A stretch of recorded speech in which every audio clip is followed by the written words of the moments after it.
Okay, so you can see here that I'm measuring from my uprights. Now you will notice I'm going above the skirting boards here, and that's because I want this to be put backable. If ever they change their mind and take this out, I want that skirting board left in place. So we're going to take this off just to see where our cables are running, just so we've got a good idea of where everything is. And then we can actually start putting some timber on the walls here. So plenty of glue on the back of these, because we don't want it coming off unless we mean to take it off, if that makes sense. And a couple of plasterboard fixings on here. Now this is a dot and dab wall. I could go to into the block work behind it, but I don't think it's needed in this case. These have got downward force on them rather than like a shearing force, so they'll be absolutely fine the way we're going about this.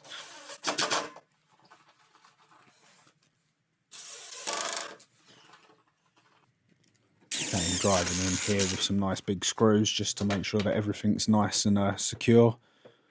And then we can put the rest of the screws in.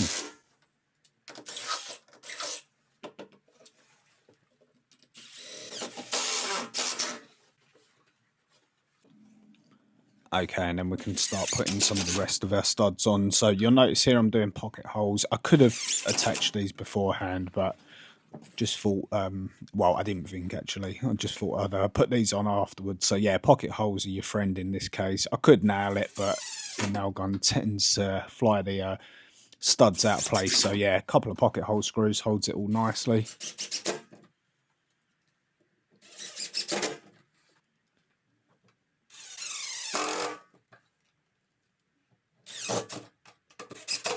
And then we can start actually getting our front bits of timber here. Now you'll notice these are going right down at the moment. They will be cut out later to accept the fireplace, but I want to leave them solid at the minute just because it's going to keep everything nice and square and true. Forgot to bring my step ladders with me today, so toolbox it is. There we go. Make sure you keep your hand out of the way as well. Noticed I was getting a little bit close with that nail gun then. A little bit confident with it. Okay, and then we'll put our top plate on here. So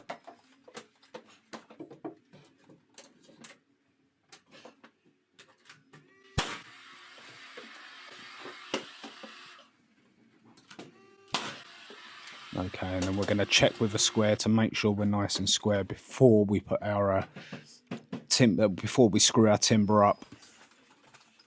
And just check on both sides. If the wall's nice and flat, it should be good.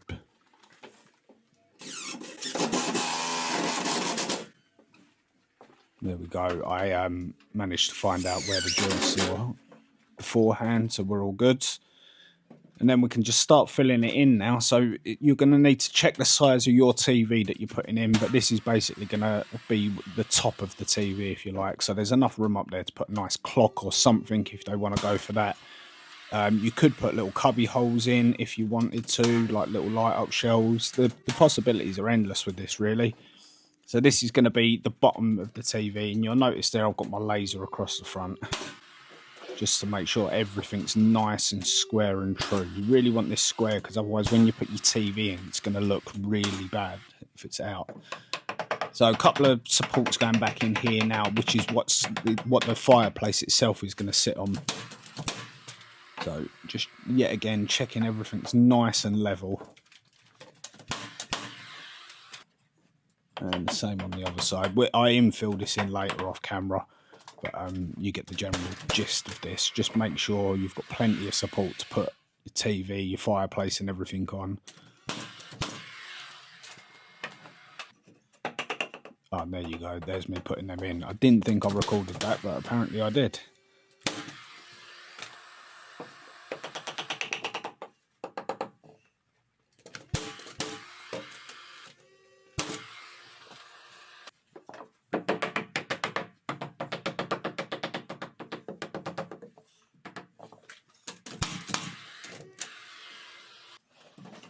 Okay, and there you can see I'm now cutting them braces out that I said about earlier. So if you've done everything right and everything's true, this shouldn't bind on your saw. It should pop out nice and easily. You can see that I've put a lot of extra timber in there, but don't worry, I am going to show you in a minute. There you go, and this is what it should look like at this stage. There's plenty of timber there, plenty of support just to make sure that you've got somewhere for everything. In we go with the fire. Now the fire does need to go in at this stage, purely because you want your cladding to go over the top of it. Depending on the fire you've got, obviously, but there's a little lip on mine, so it is designed to be built in, and then we can actually start cladding. So you could actually stop at this stage and just have this as your little media wall. I'm going to go further. Obviously, you've seen with the thumbnail, and we're going to be doing like alcove units on either side and floating shelves and that. But yeah, you could stop at this distance. So here I'm just checking with another little bit of 9mm just to make sure everything's flush. The bit of timber that's going to go across the front, we don't want massive, great big divots that we need to fill or anything like that. So just take your time at this stage and make sure that everything's nice and flush and where you want it before you go hell for leather putting a load of pins in, and then you won't be able to get it back off afterwards. Now you notice I am putting quite a lot of pins in this, and it's purely just because I don't want it to move. So yeah, quite a few in here, making sure that everything's in the right place, and just using my tape measure there just to make sure I don't accidentally put a pin into the fireplace itself. And there you go. Now we're putting that front piece on. You'll see what I mean about why I took the time to make sure that it was 9mm out, because that should go in nice and flush there. You can see that I've got that nice and flush, which means minimal filling and sanding.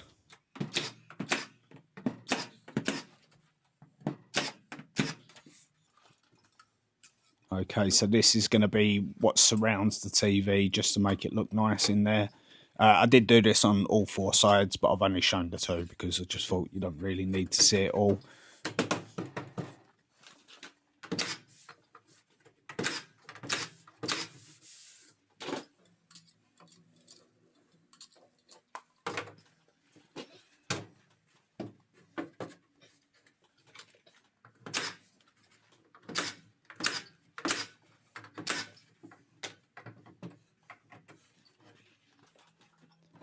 Okay, so here I'm just putting the front piece on and marking round it. Now you can do, like quite a lot of people do, cut it oversize and then use a router to do it. But as you can see, I'm in a finished room there, in a finished house, so I don't really want to be taking a router to that, because that router dust gets everywhere. So I mark it out and cut it out nicely outside, and then it's just, yet again, minimal sanding.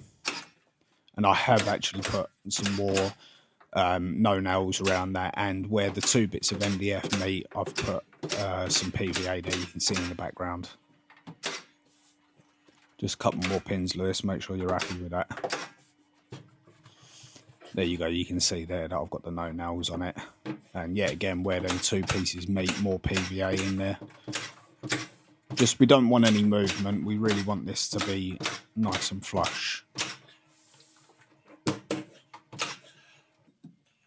Okay, this bit of timber I'm putting in here is just purely because my TV is going to be supported off of that, so I want a nice piece of timber in there, just for plenty of support for that TV. And then our backing piece is in. I'm doing it in 2 purely because I didn't have a bit big enough, and it will be covered up by the TV. But if you've got 1 piece big enough, go for it. I'm just using up, you know, what I've got on site rather than throwing that away and using more. And like I say, it won't be seen, it'll be covered up by the TV anyway, so we'll be all good. Okay, so in I go with my alcove units now. Now, I have got a whole video on how to build alcove units and floating shelves and all that, so I'll link that up in the top right-hand corner for you guys if you want to check that out. But they're fairly simple boxes, these, to be honest.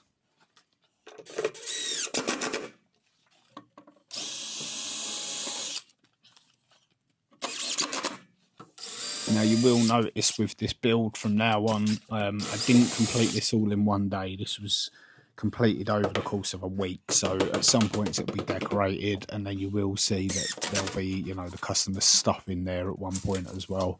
And that's purely just because of timings. So we're measuring out and marking out for our floating shelves now. So you'll see in a second that I build up a ladder frame, because I'm going to be cladding these in a, I believe it was 6mm oak faced MDF, oak veneered MDF, just because they wanted it to look a bit nicer than just all painted.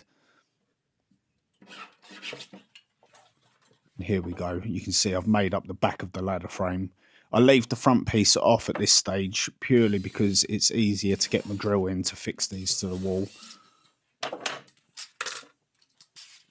And here we are going right into the block work because we don't want these to fall down.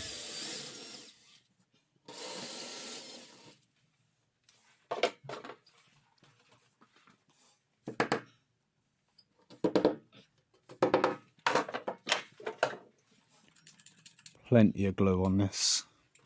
Plenty of glue on this whole job, to be honest with you.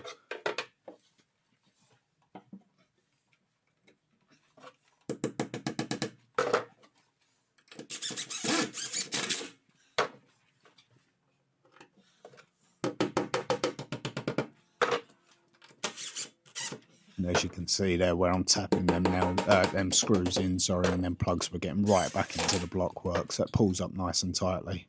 Now we're putting our front piece on and 2 screws and glue on every one, just because we don't want this to move. And make sure that you pre-drill on these because you will split your timber.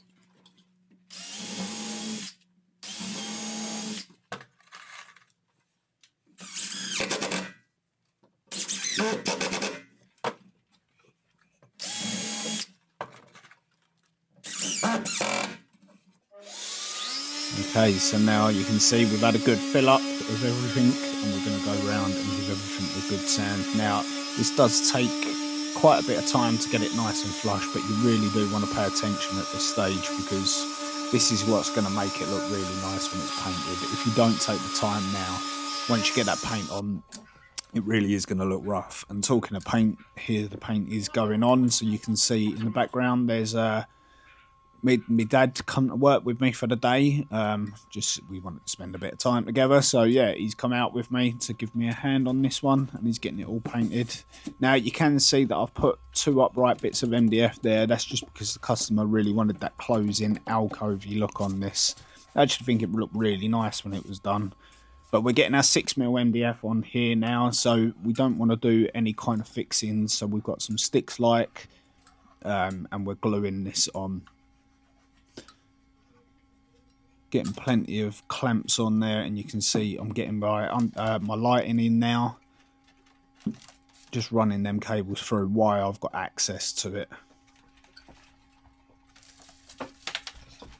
And there we go, on with the top piece. So the top piece is nice and easy because obviously gravity's in your favour, but we use a couple of clamps just to really squash everything up, squash that glue down. That sticks like really has got an amazing grab power, like an initial grab power, so that'll hold it on.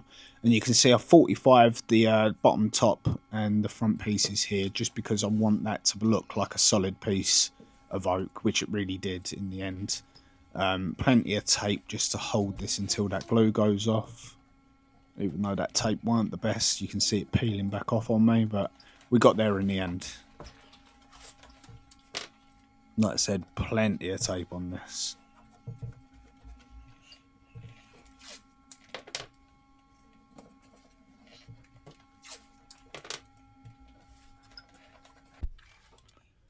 Okay, and then we can start putting a bit of skirting board round.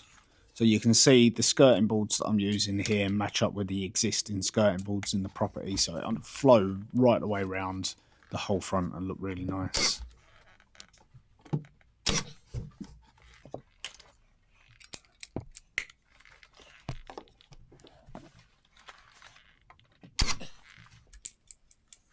Don't go mad with the pins on this, you really don't need to with that glue on there.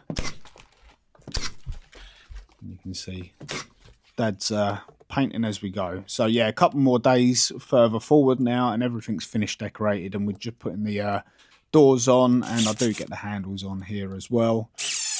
Yeah, again, if you want to see a video on how to make shaker doors, I'll link that up in the top right hand corner for you guys.